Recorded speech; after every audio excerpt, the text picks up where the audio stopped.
Ako'y nag-live story huwari. Ako'y nagbibinyag, sari-sari naman ang mga pangalan Hindi ka mga pangalan ng una mga pattern sa mga santo, Francis, Stephen, Christian, Elizabeth, ikikagaganda. Minsan ako'y nagbinyag, ano kang pangalan noon na Strawberry po. Anong strawberry? Pagtingin ko parang chocolate Ay nauuso ngayon mga pangalan.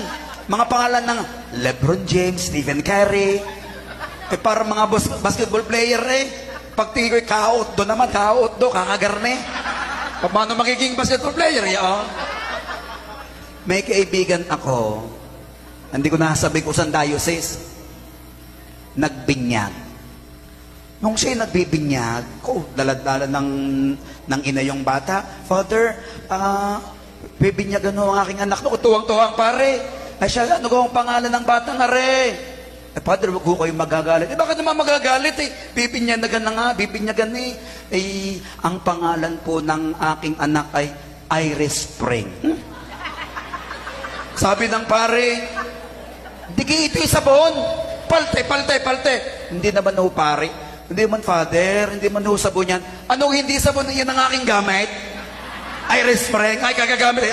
Amoy na amoy pa Kaya ang sabi ng pare, palte. Hindi ko yung bibinyagan. Ay, awa na ho ninyo. Ay, siya, karne na lamang. Iris na lang, Iris. Ay, wag na po naman. Ay, siya, Spring na lang, Spring. Ay, hindi rin na talaga pumayag. Napakakulit. Sabi ng pare, bakit gaayon yung napagkasundoan po namin na ang pangalan ng aming anak ay pattern sa pangalan ko at pattern sa pangalan ng aking asawa.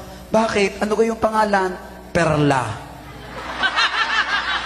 Ano ka pangalan ng iyong asawa? Ariel.